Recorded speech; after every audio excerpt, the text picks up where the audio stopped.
ओम श्री मात्रे नमः। श्री विद्या संजीवन साधना सेवा पीठम में आप सभी साधकों का स्वागत है मित्रों। और आज हम एक नया विषय आपके सामने ला रहे हैं। वो विषय है ऑरा के विषय में। ऑरा के विषय में आप लोगों को पता होगा कि काफ़ी सालों से एक सॉफ्टवेयर है जिसमें लोग जो है मेडिटेशन में या कोई पूजा पाठ करते हैं तो उसमें अपना फ़ोटो निकालते हैं या उस एरिया का फ़ोटो निकालते हैं।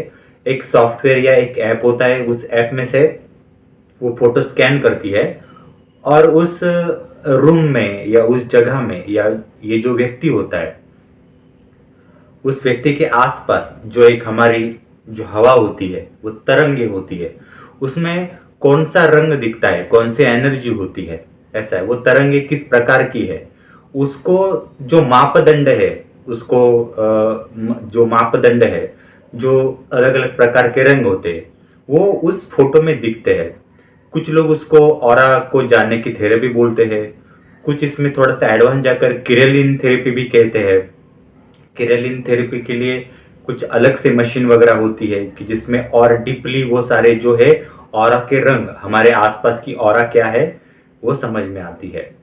सबसे पहले हमें ये समझ में आना चाहिए कि अगर मैं हूँ तो मेरे आसपास जो 1 फुट या 2 फुट ये जो हवा है, मेरे ऊपर जो एक एनर्जी का एक वलय रहता है, ऊर्जा का वलय रहता है कि जो मैं हर रोज जो पूजा पाठ करता हूँ, हर रोज जिन जिन लोगों से मिलता हूँ, मेरे मन में जो अलग अलग विचार आते हैं, उसके साथ मैं अलग अलग जो काम करता हूँ, इन सारी चीजों का प्रभाव जो होता है, तथा मैं जो खान पान करता हूँ, यानी मेरा रोज का जो खाने में जो अलग अलग सब्जियां हो, वेज हो नॉन वेज हो, जो भी सारी चीजें हो, तथा मैं अपने वर्किंग प्लेस में जिनके साथ मिलता हूँ, उठता हूँ, बैठता हूँ, मेरे परिवार वाले मैं जिनके साथ रहता हूँ, इनकी सोच, उनके विचार, ये सब कुछ चीजें जो हमारे जीवन में चलती है तो उसका जो प्रभाव होता है वो एक ऊर्जा का आदान प्रदान होता है।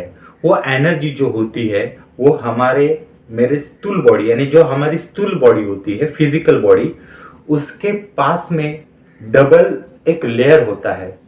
किसी का 1 फुट वो ऑरा होती है, किसी की 2 फुट ये ऊर्जा का वलय होता है। ये जो ऊर्जा का वलय होता है इसको बोलते हैं एक प्रकार से ऑरा। तो इसका लोग जो है फोटो निकालते हैं, फिर वो जो एक सॉफ्टवेयर होता है उसमें डालते हैं और उस सॉफ्टवेयर में से उस व्यक्ति के आसपास आपको अलग अलग प्रकार के रंग दिखाई देते हैं। कुछ लोग कहते हैं कि अगर हमारे ऑरा में उस फोटो में हरा रंग या नीला वायलेट कलर अगर दिखे तो कहा जाता है कि वो स्पिरिचुअल ऑरा है, बहुत अच्छी ऑरा है। या कुछ ऐसे निगेटिव कलर्स वगैरह जो है डिप, वो अगर दिखाई दे तो कहा जाता है कि थोड़ा निगेटिव एनर्जी है, थोड़ा निगेटिव ऑरा है, ऐसा कहा जाता है। तो ये लोगों में ना गलत फहमी बहुत फैली हुई है कि कोई सॉफ्टवेयर जो है आपकी ऑरा, आपका स्पिरिचुअल एक ग्रोथ कितना है वो आपको बताती है। अगर ऐसा कोई सॉफ्टवेयर जो आपका फोटो निकाल कर सिर्फ आपके आसपास के रंग है उसके द्वारा आप एक स्पिरिचुअल हो, आपकी ग्रोथ बहुत अच्छी हो रही है, ऐसा कुछ अगर कोई सॉफ्टवेयर बताता है तो दुनिया कितनी बड़ी बेवकूफ है, या हम लोग कितने बेवकूफ बन जाते हैं। यानी मैं भी इन सारी चीजों से गुजर चुका हूँ, ये भी मैंने सारी चीजें देखी हुई है।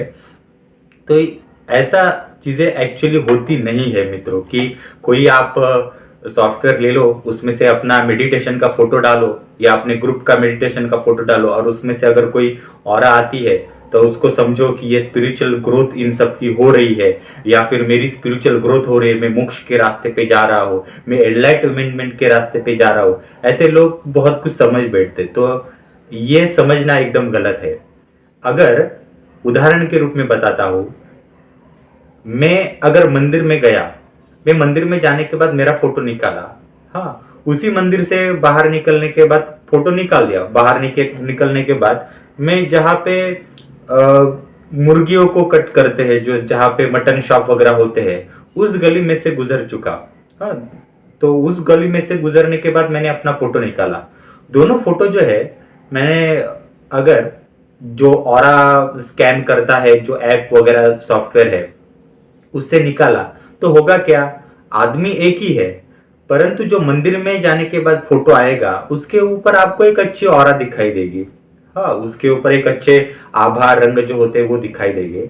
और जो मैं मटन शॉप से गुजरने के बाद जो मैंने एक प्रकार से जो फोटो उसका जो ऑरा स्कैनिंग आएगा उसमें थोड़ा सा नेगेटिव ऑरा का रंग वगैरह दिखाई देंगे।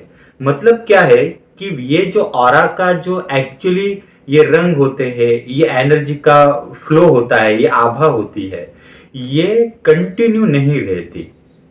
हाँ, मैं ये आपको प्रैक्टिकली इसलिए बता रहा हूं कि ये कंटिन्यू नहीं रहती। कंटिन्यू क्यों नहीं रहती, ये भी आपको समझ के लेना होगा। यही तो ऑरा का विषय है, ये समझेंगे तभी जाके कहीं क्या बोलते हैं कुंडलिनी जागरण क्या होता है, कुंडलिनी में आगे बढ़ने की प्रोसेस क्या होती है, ये काफी कुछ चीजें हैं, समझ में आएगी। अब मेरे पास ऐसे लोग आते हैं कि जिन्होंने मेरे पास ऐसे लोग आते हैं कि जिन्होंने बड़े बड़े मेडिटेशन सेंटर में लाखों रुपया खर्च किया है और फिर डिप्रेशन में चले गए हैं। 5 साल 7 साल बहुत बड़ा बड़ा मेडिटेशन किया, फिर डिप्रेशन में चले गए क्योंकि कुछ हुआ नहीं। ये लोग भी जो होते हैं ये रेकी हीलिंग वगैरह कुंडली जागरण के चक्करों में अपना ऑरा स्कैनिंग वगैरह करवाते हैं। ऑरा स्कैनिंग में उनको इच्छा और आ जाती है, फिर वो अपने अंदर फूले नहीं समाते, ये जो कोई हिंदी कहावत है, तो वो अपने आप को ऐसा बड़ा चढ़ा के अंदर ही एक घर बनाते कि मेरा कितना स्पिरिचुअल ग्रोथ हो चुका है। पर एक्चुअल में कुछ साल निकल जाते हैं या कुछ महीने निकल जाते हैं, समय निकल जाता है, तो उनको समझ में आता है कि ये सब कुछ कुछ एक्चुअल में प्रैक्टिकल में कुछ हो नहीं रहा है। हाँ, जैसे कुछ दिखाई देना चाहिए या जैसे हमारी दृष्टि साफ होनी चाहिए, तो ऐसा कुछ होता नहीं है। फिर डिप्रेशन क्यों आ रहा है? डिप्रेशन इसलिए आता है मित्रों क्योंकि मेडिटेशन की जो असल प्रोसेस है वो आज के जमाने में हो नहीं रही है। आज का मेडिटेशन जो है वो आपको म्यूजिक लगाया जाता है, फिर आपको सबकॉन्शियस माइंड में आपको डाला जाता है, फिर आपको मूलाधार चक्र में इमेजिनेशन करने के लिए कहा जाता है, फलाने फलाने चक्रों पे इमेजिनेशन करने के लिए कहा जाता है, और वहां पर आपको क्या कह सकते हैं, ये मंत्र का बीजाक्षर जो है चांट करो, ऐसा कहा जाता है।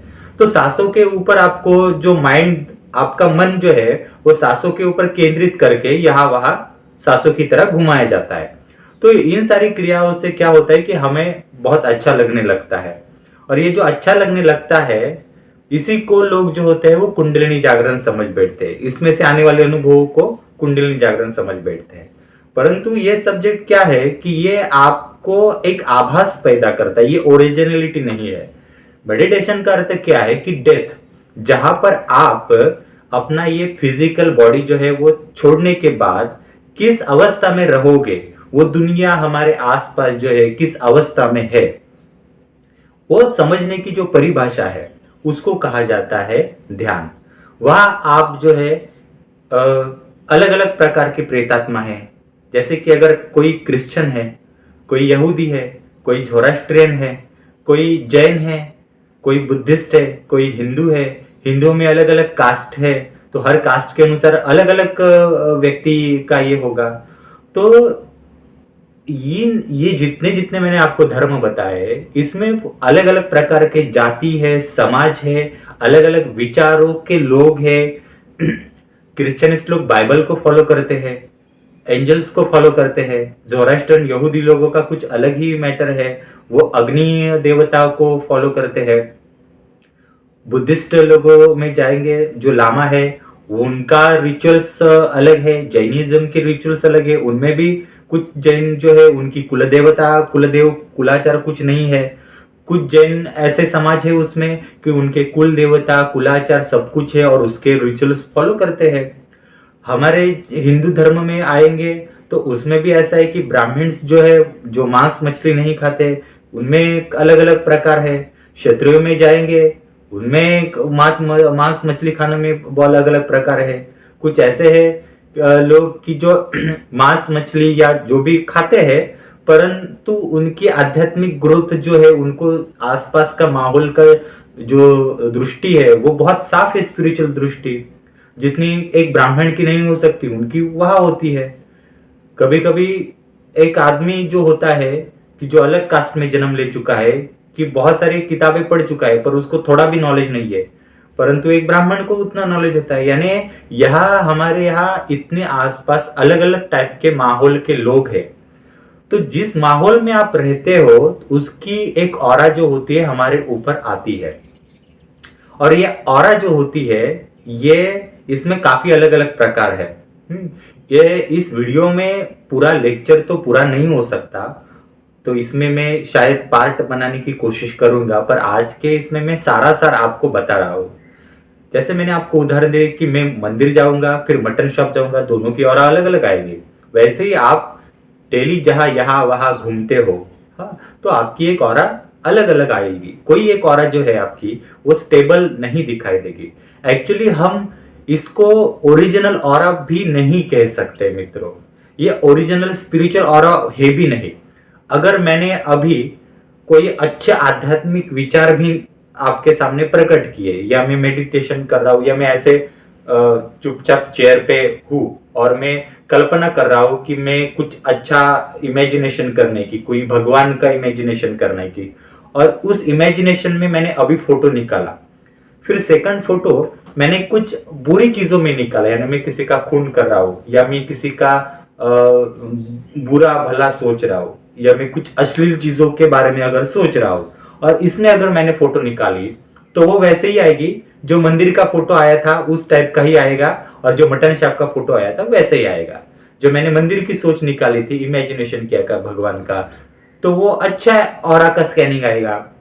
और जो अश्लील और गंदे विचार मैंने किए थे, जो किसी का खून बुरा सोचना ये किया था, तो वो जो ऑरा स्कैनिंग आई वो निगेटिव आएगी। तो ये हमारे सोच की जो भी एक एनर्जी होती है वो भी हमारे ऊपर फ्लो करती रहती है, ऐसा है। तो इसमें अलग अलग प्रकार के क्राइटेरिया होती है। हम जो रोज यहाँ वहां घूमते हैं, हमारे आसपास के माहौल में जो अलग अलग प्रकार के लोग होते हैं, तो इनके सानिध्य रहने में से जो एक ऑरा आती है, वो आप जो वलय होते हैं वो वलय अलग होते हैं।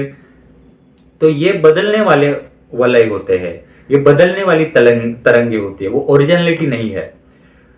जो मूल ऑरा होती है, जो मूल ऑरा जिसको आप किरलिनियन थेरेपी में आप समझते हो कि मेरी ऑरा बहुत बढ़ चुकी है, या आप ऐसा समझते हो कि मेरी ऑरा में ये चीज अटक रही है, हाँ, वो सब कुछ जो है वो एक भ्रम है, ये पूरा भ्रम है टोटल। जैसे पॉलिटिक्स में लोग कहते ना कि मैं आज ये करूंगा, मैं वो करूंगा, मैं आपके लिए वो फलाना करूंगा, तो ये टोटल भ्रम है। जैसे कि आपको किसी ऑपरेशन थिएटर में जाने के बाद ऑपरेशन करने से पहले कोई एक शरीर का अवयव होता है, पुर्जा होता है, उसको एनेस्थेसिया देते हैं, सम्मोहन करते हैं, उसी प्रकार से वो सम्मोहन है, बाकी कुछ नहीं। आप अपने ही मन में ख्याली पुलाव जिसे कहते हैं, वो ख्याली जो है पुलाव जो है, या ख्याली अपने मन के जो ये है, उसमें आप एक प्रकार से भ्रमित हो रहे हैं। ये ओरिजिनल जो होता है वो ओरिजिनल ऑरा स्कैन नहीं है। अगर आप कोई निगेटिव पर्सन भी है जो अध्यात्म में कुछ भी नहीं करता है, कुछ भी नहीं करता मतलब कुछ भी नहीं करता है, कोई क्रिमिनल है, उसको भी आप मंदिर भेजो, उसको भी आप मटन शॉप में भेजो, हाँ, तो उसका भी सेम ही ऑरा का ये आएगा। थोड़ा सा कम ज्यादा हो सकता है पर वो सेम ही आएगा। कि जैसे मैं मंदिर गया था तो मेरा ऑरा का स्कैनिंग जैसे पॉजिटिव आएगा, तो वो उसका उस क्रिमिनल का भी मंदिर जाने के बाद पॉजिटिव यही आएगा, क्योंकि उसके बॉडी के वाइब्रेशन जो है वो किसी मंदिर में जाने के बाद उस मंदिर के वाइब्रेशन जो है वो खींच लेते हैं, और कुछ समय तक वो वाइब्रेशन जो होते हैं उसके बॉडी के ऊपर होते हैं। जब तक वो किसी निगेटिव एनर्जी के फील्ड में नहीं जाता तब तक वो मंदिर के या पॉजिटिव एनर्जी का जो एक फील्ड होता है वो उसके ऊपर टिकेगा। सेम ही है किसी भी आदमी के ऊपर, ये जो है आप ट्राई करो, हाँ, तो आप अपना ही खुद का एक फोटो निकाल कर देखते हैं, ये लोग देखते हैं कि हाँ मेरा कितना ये बढ़ गया, ये मेरा कितना ये हो चुका है। और लोग अपने मन को ना अलग अलग लोगों को क्या कर दिया, कुछ शिविरों में लोग जाते हैं और उनको बोलते हैं कि आपके कर्मा बहुत खराब है, आपके कर्मा के कारण आपकी स्पिरिचुअल ग्रोथ नहीं हो रही है। कुंडलिनी जागरण में कुछ लोग जाते हैं तो उनको एक खास तौर पे कोई गुरु जो होते हैं वो बताते हैं शिविरों में कि आपका कर्मा बैड है इसलिए आपकी स्पिरिचुअल ग्रोथ नहीं हो रही है। तो पहले जो आपको कुंडलिनी जागरण सिखा रहे हैं, कुंडलिनी मेडिटेशन सिखा रहे हैं, तो उनसे आप पहले सवाल कीजिए कि आपने सूक्ष्म जगत में क्या क्या देखा। ये कोरोना आने वाला था, ये आपको पहले से पता चल गया था क्या? ये कोरोना आने के बाद सूक्ष्म जगत में जो ऊपरी जगत से जो प्रेत पिशाच आए थे, जो सात्विक शक्ति आई थी हमें बचाने के लिए, और भूमि से जो इतने सैकड़ों सालों से भूमि में दफन जो निगेटिव आत्माएं हैं, वो भी जग गई थी इतने सालों के बाद, वो आपने देखी क्या? ये कोरोना आया था, ये आपको पहले क्यों नहीं पता चला? तो ये आप अगर पूछ लीजिए उनसे, आपके आप जिस कास्ट से बिलोंग करते हैं, तो उस कास्ट की, उस समाज की, उस कुल की अलग अलग एनर्जी आपके आसपास घूमती होगी। हाँ, तथा अगर कोई व्यक्ति है तो उसके ऊपर अलग अलग टाइप का ब्लैक मैजिक होता होगा। तो आप जो आपको कुंडलिनी जागरण करवाता है उससे पूछ लीजिए कि मेरे ऊपर ये सब्जेक्ट क्या है, क्या चल रहा है, आपको दिखता है क्या, किस प्रकार का दिखता है। ऐसा है। अगर कोई क्षत्रिय होगा, अगर कोई क्षत्रिय होगा तो क्षत्रियों के जो कुल होते हैं वो राजघराने के ज्यादातर कुल होते हैं, वो योद्धा कुल होते हैं। तो वहां पर पालकी होती है, छत्र होते हैं, हाँ, चमर होते हैं, उनके प्रधान होते हैं, सेनापति होते हैं, घोड़े होते हैं। हर एक क्षत्रिय में जो अलग अलग प्रकार है उसके अनुसार उनके अस्त्र शस्त्र अलग होते हैं, वो एनर्जीज हमारे साथ चलती है। अगर कोई वाणी है, वाणी का मतलब अगर कोई वैश्य है जो व्यापार करने वाला है, तो उसके साथ आपको अलग टाइप की एनर्जीज दिखाई देंगी। अगर कोई निचली कास्ट का जो है, जो चमड़े के काम करने वाले हैं, मोची जिनको कहते हैं, जो बाल कट करने वाले हैं, तो उनकी कास्ट अलग होती है। तो उनको जो एनर्जीज आती है, जो कुल से आती है, जो समाज से आती है, वो अलग दिखाई देंगे। तो पूछिए कुंडलिनी जागरण करने वाले लोगों से, ये आपको आसपास दिखाई देता है क्या? ऐसा कुछ नहीं होता मित्रों। तो ओरिजिनल जो मेडिटेशन होता है वो डेथ है, जो मैंने आपको पहले ही कहा था, और मेरे पहले जो लेक्चर है कुंडलिनी साइंस के विषय में, उसमें भी मैंने आपको कहा था कि कुंडलिनी जागरण का मतलब, कुंडलिनी शक्ति का मतलब है मेडिटेशन, जिसे कहा जाता है, जिसे ध्यान कहा जाता है। ध्यान का अर्थ ही है कि मृत्यु को सीखना। तो अभी जितने लोग मेरा ये चैनल देखते हैं, मेरा ये वीडियो देखेंगे, कभी आप सोचिए कि आपने मृत्यु के बारे में से क्या सीखा। कभी आपने ये बॉडी आप एक उम्र के बाद त्याग कर दोगे, तो वो त्याग करने के बाद आपको कौन सा शरीर मिलेगा, किस शरीर में आप रहोगे, क्योंकि वो नया बर्थ होता है। हमने ये जो बर्थ लिया है वो एक्चुअल बर्थ नहीं है, ऐसा समझ लीजिए। हाँ, हमें ये जो बर्थ मिला है, कहते हैं कि मोक्ष के रास्ते के लिए मिला है, आध्यात्मिक प्रगति के लिए मिला है। परंतु मुझे आप बताइए मोक्ष मिलेगा कैसे? भले भले जो ऋषि मुनि जो है वो भी माया के चक्कर में फंस गए, जो देवी देवता है वो भी माया के चक्कर में फंस गए। तो आपको एक प्रकार से मोक्ष मिलेगा कैसे? ये सारी चीजें है ना। तो मोक्ष को आप जो है अपने जीवन से थोड़ा साइड में ही रखो, क्योंकि यहाँ पर आपको कुंडलिनी जागरण, कुंडलिनी शक्ति, ध्यान, ये जो सब्जेक्ट है इसकी संज्ञा, इसकी व्याख्या ही स्पष्ट नहीं हो चुकी है। और न जाने कितने लोग जो है सालों से अलग अलग मंत्रों का चैंटिंग कर रहे हैं, फिर भी मंत्र का अर्थ नहीं समझ में आया है। इवन अगर आप ऐं ह्रीं श्रीं ये वर्ड लोगे तो इसका ही उच्चारण जो लोग हैं वो ऐं ह्रीं क्लीं ऐसे करते हैं। एक्चुअली ऐं ह्रीं क्लीं ऐसे उच्चारण किसी का करना ही नहीं होता, क्योंकि सृष्टि का जो मूल नाद है वो ग है। जैसे घंटा का नाद, घंटा बजाते हो तो घंटा का नाद सूक्ष्म रूप से ग आता है, टंग। तो एक सूक्ष्म रूप जो है वो टंग है, इसलिए वो मूलाधार सितोषी नित्यम, वो गणपति है। इसलिए कभी ऐं नहीं होता, ऐं ह्रीं क्लीं ऐसे होते हैं। यानी आप जो इतने सालों से मंत्रों के चांट कर रहे हैं वो कितने गलत है। आपने अपने जिन देवताओं को पुकार रहे हो उन देवताओं का स्वभाव कैसा है, वो वर्क कैसे करती है? बस मालूम है कि बगलामुखी शत्रु विनाश करती है, पॉलिटिक्स के लिए यूज करती है, पर बगलामुखी बस इतना ही काम करती है। इतने काम के लिए आप इतने बड़े महाविद्याओं को बुलाएंगे? तो ये अज्ञानता जो फैली है, एक प्रॉपर नॉलेज नहीं चल रहा है लोगों में। हाँ, तो यही अगर हमें मिल नहीं रहा है तो मोक्ष कहां से मिलेगा? तो ये आप साइड में रखो। तो ये आप समझ लो कि आज के जमाने में ये हमें जो बर्थ मिला है, ये फिजिकल शरीर त्याग करने के बाद हमें कौन से शरीर में रहना है? क्या वासनामय कोश में रहना है, अच्छी आत्मा के रूप में रहना है, या किसी पीतर बन के रहना है, या कोई पवित्र आत्मा बन के रहना है, या आपको सच में कोई नया जन्म मिलेगा क्या? ये सारी चीजें हैं, इसके बारे में सोचिए आप। अगर आप यहाँ इस फिजिकल बॉडी में, अगर मैं 60 साल जीने वाला हूं, तो ये 60 साल जीने के बाद मेरा ये शरीर है, ये खत्म होने के बाद मैं दूसरा शरीर कोई मुझे मिलेगा, तो उसमें मैं न जाने 500, 600 या 1000 साल भी जी सकता हूं। ऐसे किसी को नया पुनर्जन्म नहीं मिलता मित्रों। कुछ ऐसे संस्थाएं हैं कि जो लोगों को भ्रमित कल्पनाओं में डालते हैं, और वहां लाखों की संख्या में फॉलोअर्स है उस संस्था के, कि वहां बताया जाता है कि आप ये मंत्र करो, आप ये फलाना फलाना पाठ करो, आपको अगला जन्म नहीं मिलेगा, आप यहाँ से मोक्ष के रास्ते पे चले जाओगे। कैसे जाओगे मित्र मोक्ष के रास्ते? वहां कुछ खाना है? यहाँ कोविड में लाखों लोग मर गए, उनको एक्सीडेंटल डेथ कहा जाता है, इनकी मुक्ति नहीं है। आप अगर आपकी इतनी प्रगति हो चुकी है स्पिरिचुअलाइजेशन में, तो आप स्मशान में जाइए। हाँ, स्मशान में जाने के बाद जो इतने 1.5 सालों से लोगों की डेथ हो रही है कोविड में एक्सीडेंटली, जो अपने घर वालों को मिले भी नहीं है, अचानक से मौत हो गई है, तो ऐसी आत्माएं जो भटक रही है स्मशानों में, तो वहां आप देखिए, वहां दिखते हैं क्या ये सारी शक्तियां? दिखेंगी आपको। आप ट्राई कीजिए, आप वहां बैठिए, उनसे बातें कीजिए, एक रात स्मशान में सो जाइए।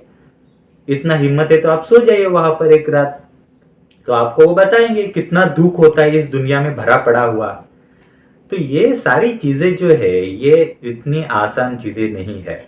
इसलिए ये काफी लोग जो है अपने कमाया हुआ जो पैसा है वो अलग अलग मेडिटेशन की क्रिया योग की क्रिया, फिर और फलाने फलाने चीजों के ऊपर खर्च करते हैं। तो पहले एक प्रॉपर जगह पर खर्च कीजिए। सही साधना की आवश्यकता है, सही नॉलेज की आवश्यकता है। ये जो ऑरा के विषय में आपको बता रहा हूं, ये आपको समझ में आना चाहिए कि ये ऑरा बदलती रहती है। आप किसी भी जगह पे जाओ, उस जगह पे जो निगेटिविटी या पॉजिटिविटी है वो आपके ऊपर की बॉडी जो है वो खींचती है, और उसी प्रकार के ऊपर जो आपकी जो बॉडी है, वो आपके बॉडी के जो वलय है वो तरंगे बदलती रहती है। ये किसकी तरंगे बदलती नहीं है? तो ऐसे लोग जो होते हैं बहुत कम होते हैं कि जो निगेटिव एनर्जी में भी गए या पॉजिटिव एनर्जी में भी गए, तो उनके ऊपर कोई फर्क नहीं पड़ता। उनकी जो एनर्जी जो है वो स्टेबल रहती है। उसके लिए आपको ये बात समझ में आनी होगी कि आत्मा जो होती है, हाँ, आत्मा एक सब्जेक्ट अलग है और आत्मा का खुद का प्रकाश है। हमारी आत्मा का प्रकाश जो है ये इस वर्ल्ड में प्रकट नहीं हो सकता। इस वर्ल्ड को मिटाना होगा, तब जाके हमारी आत्मा का प्रकाश दिखाई देगा। क्योंकि ये जो वर्ल्ड चल रहा है, ये दुनिया चल रही है, या हम जो चल रहे हैं, वो आत्मा का प्रकाश खींच के ही हमारा जगत चल रहा है। और वो आत्मा का प्रकाश खींचकर उसके ऊपर माया का आवरण डाला है, जैसे मैट्रिक्स कहा जाता है। ये भौतिक दुनिया जो मैट्रिक्स है, इसमें डाला गया है। तो जब तक ये मैट्रिक्स रूपी, माया रूपी दुनिया जो है वो खत्म नहीं होती, तब तक ये जो माया जिसकी एनर्जी खींच के अपना कार्य चला रही है, वो कैसे दिखाई देगा? आपके अंदर एक आत्मा है, उसका प्रकाश आपके ऊपर एक माया है, वो खींच रही है, और उस माया ने ये जगत निर्माण कर लिया। तो जब तक ये माया खत्म नहीं हो जाती, तब तक अंदर छुपी हुई आत्मा का प्रकाश आप कैसे देखोगे? ये सारी अंदर अंदर तक चीजें होती है मित्रों। तो आत्मा का खुद का एक प्रकाश होता है, तथा जीवात्मा जो होती है, यानी आत्मा है और आत्मा का खुद का एक प्रकाश है, वो अनलिमिटेड सोर्स है। उसको कोई खींच नहीं सकता, उसको कोई काट नहीं सकता, और उसका कोई क्या बोलते अंत नहीं है। ऐसा है। इस अनलिमिटनेस के ऊपर एक आवरण होता है जीवात्मा का। ऐसा है। हाँ, तो ये जीवात्मा का आवरण जो होता है वो होता है माया और जो द्वैत अद्वैत शिव शक्ति जो बोलते हैं वो माया तत्व होता है। और वो एक कह सकते हैं वो सुपर कंप्यूटर का एक बहुत बड़ा प्रोग्राम है, जो अणु से रेणु तक, जो चींटी से हाथी तक, उसमें हम भी आते हैं, पेड़ पौधे भी आते हैं, अमीबा भी आता है, एवं कोरोना का जो विषाणु है वो भी आता है। क्योंकि ये सारे इसमें भी आत्माएं भरी पड़ी हुई है मित्रों, सब में आत्माएं भरी पड़ी हुई है। आप अगर मैं यहाँ पर चीनी डालूंगा, शक्कर डालूंगा, तो 1000 चींटियां जो है वहां इकट्ठा हो जाएगी। तो वो 1000 चींटियां मतलब 1000 आत्माएं हो चुकी है।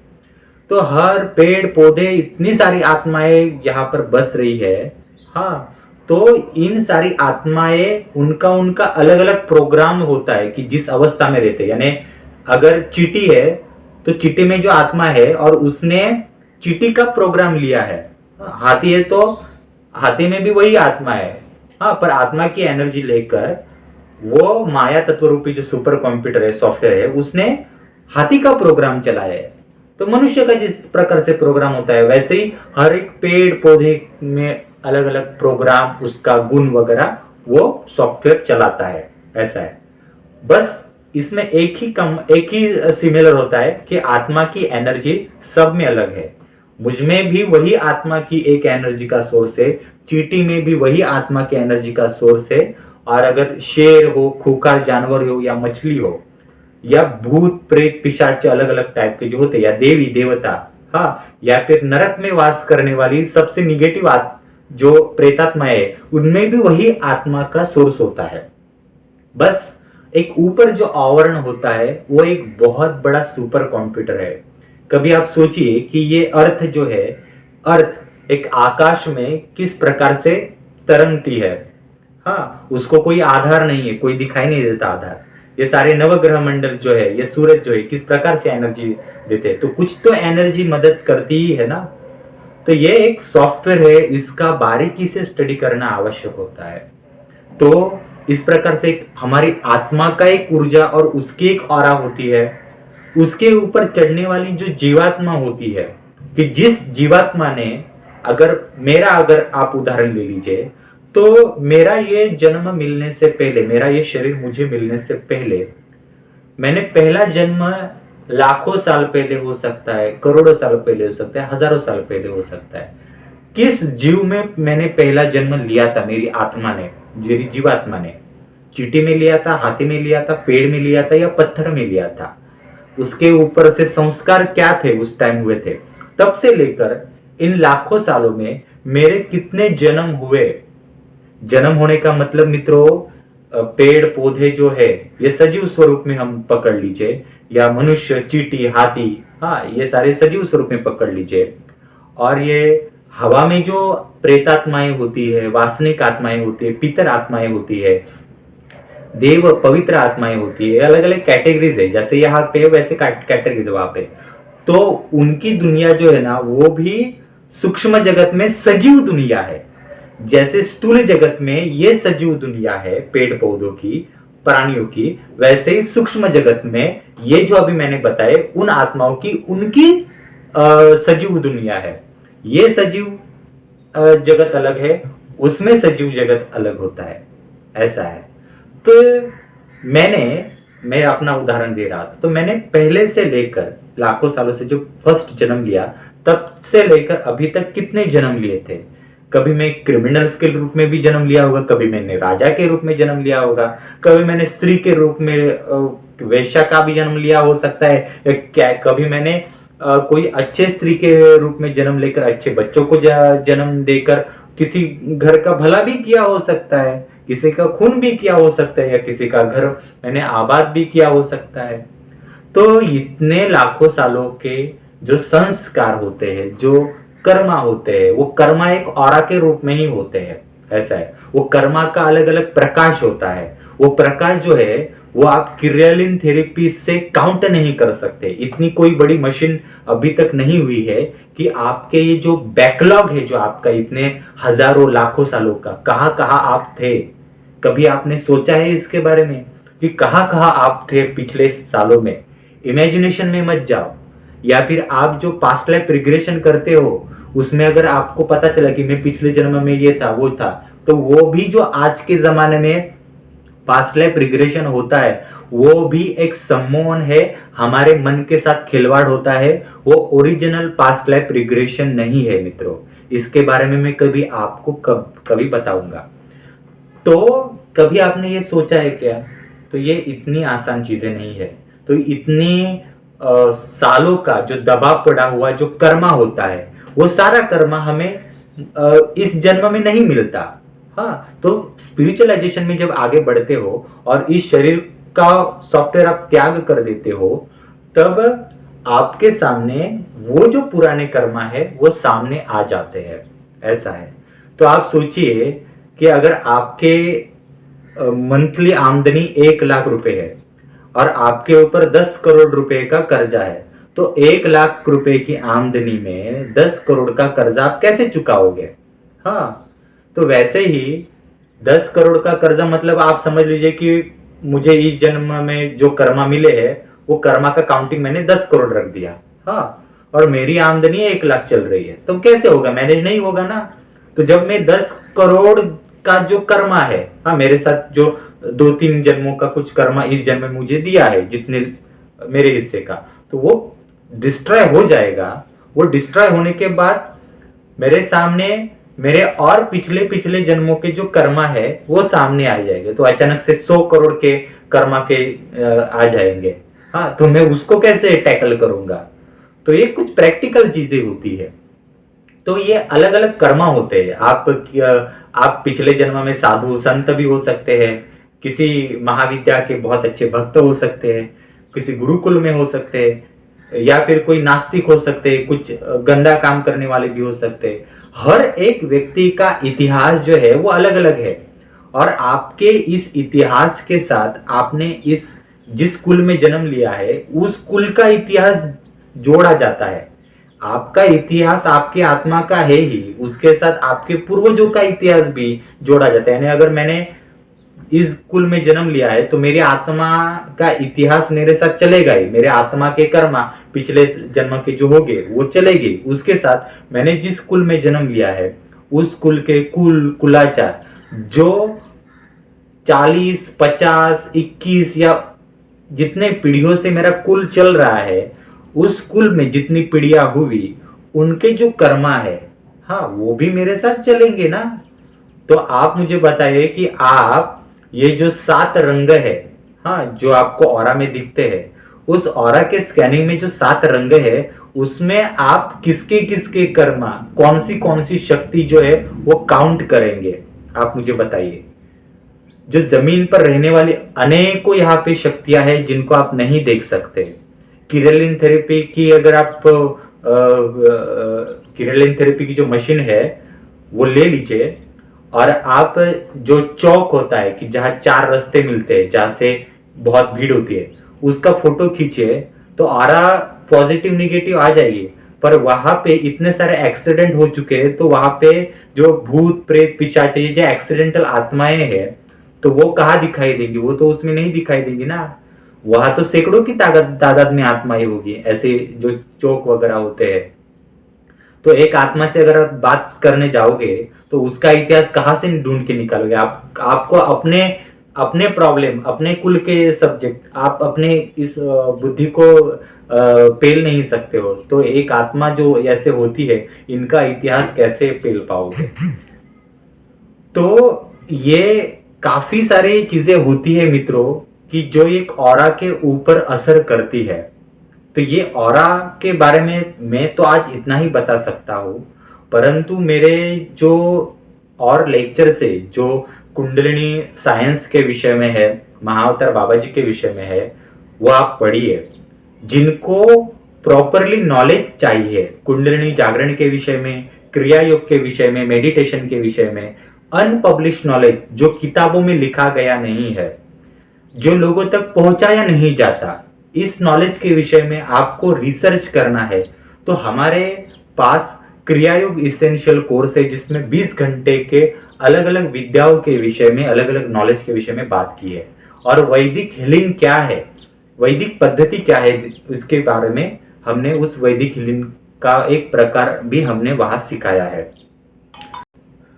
तो क्रिया योग इसेंशियल ये जो कोर्स है, अगर आपको करना है, आपने इतने 10-15 सालों में आपने अलग अलग मेडिटेशन सेंटर में जाकर अपने लाखों रुपए बर्बाद किए हैं, तो एक सही जगह पर सही नॉलेज लीजिए, मेडिटेशन क्या है, कुंडलिनी क्या है, और अपना एक नई शुरुआत, नए रिसर्च रखिए। तथा अगर आपको श्री विद्या के विषय में जानकारी चाहिए तो हमारा श्री विद्या इसेंशियल कोर्स है। तथा सिद्ध कुंजिका साधना है, दुर्गा सप्तशती साधना है, श्रावण मास आ रहा है तो महामृत्युंजय साधना है, सुवर्णाकर्षण भैरव की साधना है, प्रत्यंगिरा साधना है, अन्नपूर्णा साधना है। इन सारी साधनाओं के बुक्स है और ये साधना प्रॉपर रिचुअल वे से जो शिव जी ने पार्वती को बताए थे, जो मूल मार्ग है, उस पद्धति से आपको अगर सीखना है तो आप हमारे श्री विद्यापीठम में ये सारे कोर्सेज सीख सकते हो। कुलाचार का आशीर्वाद प्राप्त करने के लिए भी ये साधना आप सीख सकते हो। डिस्क्रिप्शन बॉक्स में इन सारी साधनाओं का सारा लिंक दिया है, उसको आप पढ़िए जाकर। अगर आपको उन कोर्स का लिंक नहीं मिल रहा है तो मुझे व्हाट्सएप पर मैसेज कर सकते हैं। तो आप स्क्रीन के ऊपर आप देख लीजिए कि किस प्रकार नंबर है, तो मुझे मैसेज कर सकते हैं, तो मैं आपको वो सब कुछ जो है आपको इंफॉर्मेशन भेज दूंगा। सारे जितने भी जो कोर्स है उनके साथ बुक दिया गया है। जैसे कि सिद्ध कुंजिका कोर्स है तो सिद्ध कुंजिका का बुक और रिचुअल हमने सिखाए है। सुवर्णाकर्षण भैरव है तो उसके रिचुअल सिखाए है। महामृत्युंजय साधना है तो उसका पूरा रिचुअल सिखाया है, और ये इंडिया में कोई भी नहीं सिखाता मित्रों। तो धन्यवाद मित्रों। और भी मैं इसके बारे में और जानकारी दूंगा। वीडियो बहुत लंबा हो जाते हैं, इसलिए मैंने ये शॉर्ट में जानकारी दी है। ऑरा के विषय में मैं आपको और नेक्स्ट वीडियो में वगैरह में और जानकारी दूंगा। हमारा ये चैनल आप सब्सक्राइब कीजिए, शेयर कीजिए और लोगों तक ये नॉलेज जरूर पहुंचाइए। धन्यवाद।